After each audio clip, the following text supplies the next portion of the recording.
don't think there are many games these days that can capture the sort of like relaxation of going out for a walk in the wild.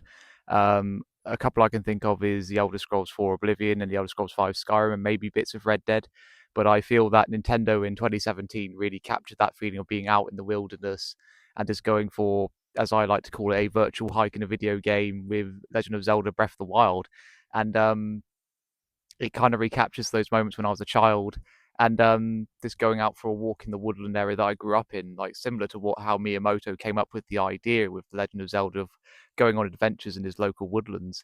And as I get older and I live in quite a rural area these days, in nearly my mid 30s, I feel that games like Breath of the Wild and I suppose Tears of the Kingdom 2 really resonate with me of just going out for a walk with no sort of like personal goal in sight, just going out and enjoying nature and really good weather. And fortunately, filming this segment at the moment, has been pretty good weather here where I live, and yeah, it's just something that I just love about Breath of the Wild's total freedom, where it doesn't push you too far to go in a certain direction.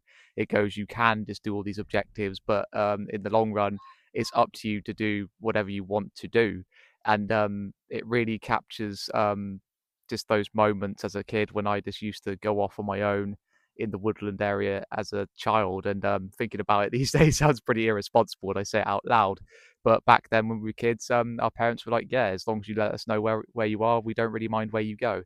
But as an adult in my 30s now, at the time of recording this, I find slowing down and picking those moments and just going out for a walk and just taking it all in really resonates with me now. Whereas when I was a kid, I probably find it a bit boring. But same comes with my video game sort of habits, is that I love taking my time playing these slower paced games like Breath of the Wild, Skyrim, the both Red Dead games, those sort of things. That games that, although I played them when I was younger, especially the original Red Dead Redemption, which resonated with me when I was about 17, they weren't games I would have picked when I was very young as a teenager because I was all into the gung ho sort of stuff. Whereas now as an adult, I like those slower paced games. I like the bit longer games. Sometimes I love the shorter games, of course, but I love those sort of like slow burn games as I get older, turning into a sort of grumbly old man, as it were. But yeah, Breath of the Wild is great. And in today's video, I'm just going to talk about what makes it truly special, Breath of the Wild, and why I love it so much. And I'm currently on my third playthrough this year, current year recording this, and yeah. But let's get back inside into the games room, and I'll talk to you more about it. So let's do it, shall we? Breath of the Wild is always a game that's fascinated me since it came out in 2017. I was a late adopter when it came to the Nintendo Switch. I didn't get one until 2021, and even then, I didn't get the game straight away due to it being quite expensive. But I got it towards the end of the year of 2021. A friend gave it to me because of unfortunate circumstances that I was going through at the time when my mother grew gravely ill during the end of that year, and she unfortunately lost her life to terminal cancer. And something resonated me with Breath of the Wild after that moment. And I don't really want to go too much into detail because I've talked about this before in another video, but it resonated with me. It taught me life's too short, um, and learning to slow down a bit in certain aspects of life, learning to appreciate what you've got, the environment that you've got, like especially if you live in quite a nice green space, rural area. Sometimes I take it quite for granted that where I live at the moment now, even when I live where I lived when I lived with my parents, excuse me, was quite a green space. And I think you don't really learn to appreciate these things until you get older. Anyway, Breath of the Wild sort of resonates with me in that regard of being in green spaces, learning to slow down, that sort of thing. And even from the beginning of the game, where you see the opening, where you see Link run out and you see him, us, the player, and him kind of looking over the world in awe, excitement, thinking like, what adventures are we going to get up to? And after that, the game doesn't really point you in a direction because the main objective, all it is to destroy Ganon, and that's it. But it kind of gives you like visual cues of walk, like a gentle slope walking down the hill, where you'll find an old man by a fire, and he throughout this area in the Great Plateau and the central area of Hyrule, he kind of pushes and prods you into certain directions of how the game works, but it doesn't spoon feed you of how the game works, which is one of the most fantastic things about Breath of the Wild, is that it doesn't hold your hand. It's a complete 180 of what came before with Skyward Sword, which held both your wrists and your ankles in the air to guide you along. And I think at that point, Zelda fans were quite sick of it, and Nintendo understood the criticism towards Skyward Sword.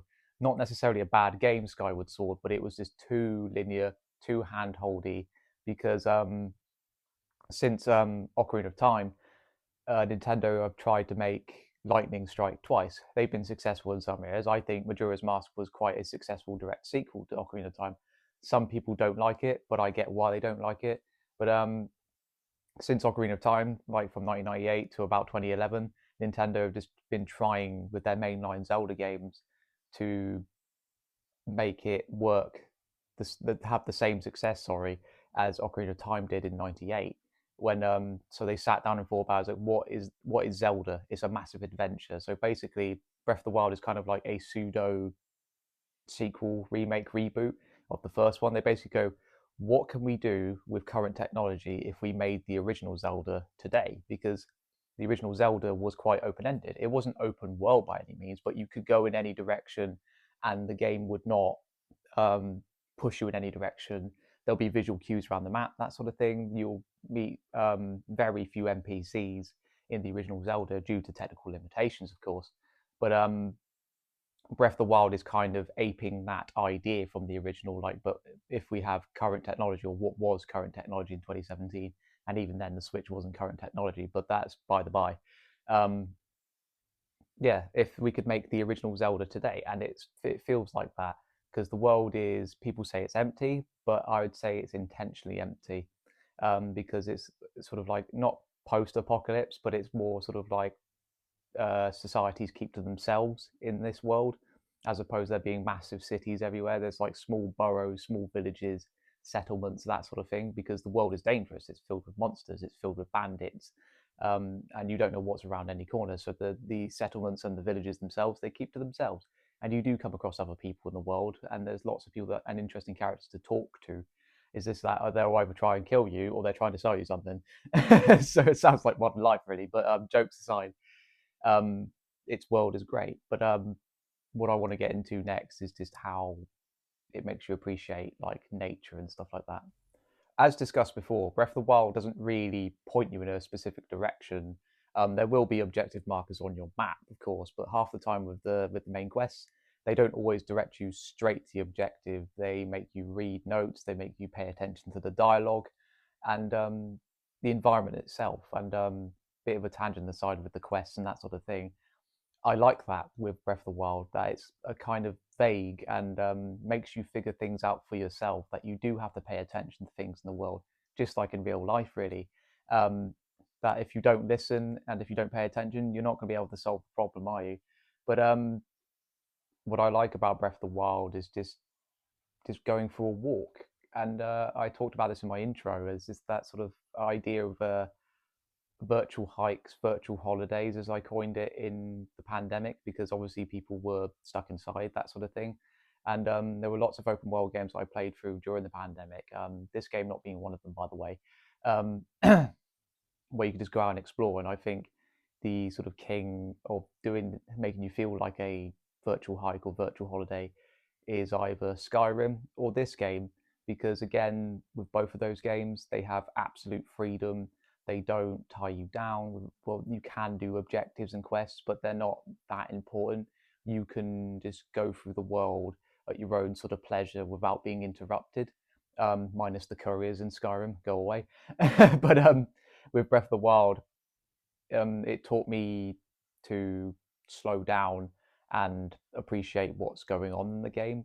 Like even if you just want to just stand there and just look over a cliff or a hill, just listen to the wind, listen to the gentle and quite subtle musical score throughout the game, which is just really subtle piano strokes here and there throughout. And I know that was some people's gripes about the soundtrack, about the game was the soundtrack, was that it was too subtle and not epic, as it were. But I like it, and it's rather fitting with the titular Breath of the Wild because you're in the wild, you're in the wilderness. You wouldn't expect these sweeping orchestral scores as you're just slowly walking through the woods or a beautiful field laden with flowers, just kind of gliding on the wind. No, you would hear these piano scores, and it's quite an emotional sting you get of how beautiful Breath of the Wild's world is, mixed with the darkness that consumes its world too, that you're trying to defeat. And that's the beautiful contrast with Breath of the Wild's world, that there's evil and monsters trying to kill you, but at the same time, the monsters that are there, they're kind of appreciating the world's beauty too, because half the time when you come across enemies like the goblins and that sort of thing, they're asleep, enjoying the world for what it is. They only get annoyed at you when you interrupt their slumber. But you gain an appreciation for its world where you do, because I have a habit of just booting the game up and just walking around and exploring and with no particular goal, coming across Korrix. I don't know if you've noticed in the background there is a Korrix plush. That's my partner's, by the way. Uh, but that wasn't intentional. Um, come across Korrix, come across ingredients, stuff for cooking, um, materials that will come in handy later for upgrading your armor. It's also organically woven into the game's world that it doesn't feel forced. It feels realistic to the game's design. Like if it was a real world, you would think, yeah, that would be there, that sort of thing. And the same goes for the mechanics, like lighting fires. Um, in order to start a fire, you need a bit of wood, have some flint, and if you've got a metal sword, you can light the fire with flint and steel style.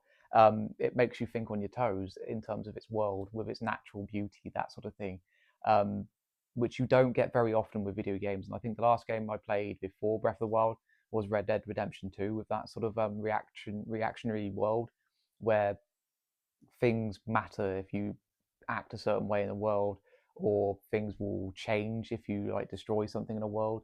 You don't get that often in the game because I think it's just kind of a bit of a pain on a CPU in terms of game development.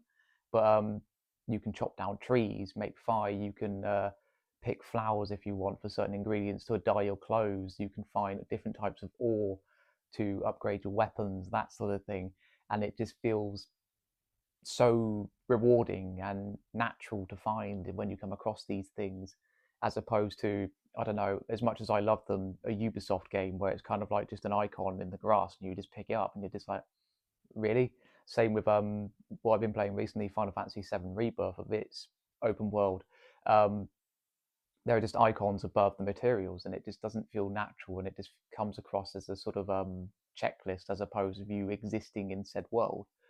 And that's something that Nintendo pulled off flawlessly nearly a decade later. I'm talking about this game, for goodness sakes, um, on underpowered hardware as well, that is, and it just feels great. Now, I know gameplay wise and combat, people aren't the biggest fans of, and I'm talking about the sort of the weapon degradation. The weapon degradation, people are just not fans of, and I understand that. But in my opinion, um, I think it works. It works in the context of this world, that you are surviving in this world where your weapons are brittle. They're not meant to be indestructible. Even when you get the Master Sword later on in the game, it has energy because it's part of the balance of the game. And you're not supposed to be like this invincible hero. You are just surviving in this world. You are a hero by all means, but you're also a fragile human being, despite being 100 years old at this point. But um, the weapon degradation never really uh, annoyed me, to be honest. It's something that works in the game's context, and there are so many weapons in this game anyway that you come across that I find myself never running out. Yeah, okay, your inventory will get full, but if you keep on top of the like finding Korok seeds, which finding Korok seeds comes quite naturally in this game, I find, because they're dotted all over the place anyway. Um, you'll have enough weapons to survive an encounter or your playthrough, that sort of thing. Same with your shields and your bows; they all degrade over time, but you come across a lot of them. And if and this game very much encourages exploring, and if you explore a lot, like me, um, you will find lots of weapons. You'll find lots of bow and arrows. You'll find lots of shields, that sort of thing. You'll come across like different pieces of clothing, materials to help you survive, and it's just great. Same with the cooking, like you hunt animals, that sort of thing. That again comes across naturally because you come across animals naturally in different areas. They'll be in different biomes, so you'll find lots of deer, lots of goats, or lots of cows in the more sort of greenish biomes. Whereas if you're in the desert, you'll find like vultures, that sort of thing, more sort of birds and animals suited to the desert environment, and it all comes together in this sort of big world that feels like it exists, even though I turn it off. When I walk away and turn it off, it will still exist and still go, even though I'm not playing it, that sort of thing. But yeah, after this, let's just talk about like just the graphics in general, just how great they are, shall we? I think visually, Breath of the Wild is a stunning game. It kind of takes the elements of the more sort of cartoony animated aesthetic of Wind Waker, not with the like the exaggerated proportions and looks of people. They go those are more realistic. They go for a mix of the both of the realistic style with the animated look of Wind Waker with the character models, obviously, but with the character models they look like realistic people. They don't have like the silly proportions, that thing from Wind Waker. It's just that they are cell shaded in essence. But the environments are realistic in that regard. And you'd think when you have those sort of art styles kind of conflicting together, it wouldn't work, but it does in a way because you get like the bright and colorful environments of the green areas mixed with the cell shaded character models of each NPC and of course the main character of Link. Um, but it all combinates together and it brings such a cohesive and beautiful art style, and it's just absolutely wonderful. I mean, I've already talked about this in this video already. Just going out and just walking around exploring with no goal in mind. And I wish you could turn the HUD off in this game, but you can only do like a pro HUD mode in this game, which I believe they kind of tweaked in Tears of the Kingdom a little bit, where it just shows your hearts, I believe, in the game. Although it might just get rid of the HUD entirely. But I wish you could turn the HUD off completely in Breath of the Wild and just go and explore at your own pace. Um, it's something I do in Skyrim similarly, where I know that game like the back of my hand now, where I'll just boot the game up, turn the HUD off, and just go for a walk. And there's something about this game that just slowing down and smelling the virtual roses, as it were, is just something that's just absolutely wonderful. And I can replay this game over and over and over and over again. And some people go, "Oh, how can you replay the same game so many times?" I was like, "Why do you listen to the same record, or read the same book, or watch your favorite film over and over and over and over again?" It's because they are things that you hold near and dear to your heart, that are special. And Breath of the Wild, like Oblivion, Red Dead Redemption. I'm trying to think of another game off the top of my head. The Witcher 3 are games that I hold special and near and dear to my heart. Oh, and Skyrim too, and that I can play over and over and over again when times are tough or I'm struggling to play something. I go back to them to remind me why I love this art style, this art as medium, video games. And Breath of the Wild is one of those games. And if you haven't played it and somehow you own a Switch and you haven't played it, I implore you to play this game because it's just absolutely wonderful. And nearly a decade removed from its release, it still holds up supremely well. And I'm playing this on a Switch OLED, Switch One OLED, and it's absolutely fantastic still. It looks great. Obviously, the frame rate's a bit dodgy here and there, but it's so infrequent that it doesn't break my immersion. Um, if you have a Switch, it's kind of like a must-have play, really. But yeah, that's me rambling about Breath of the Wild for probably about 20 minutes or so, 15, 20 minutes. Um, Thanks for listening. I enjoyed going out filming outside in the wild, as it were. It's just nice. It was a really nice day to do it, just to kind of go for a walk and just add more variety to my video. And it was nice just being able to just go out and just film some nature, just take it all in, and talk to you lot outside in said nature. But I hope you all have a wonderful day. If you've enjoyed the video, like, subscribe, leave a comment, and I will see you on the next one. See you later. Bye.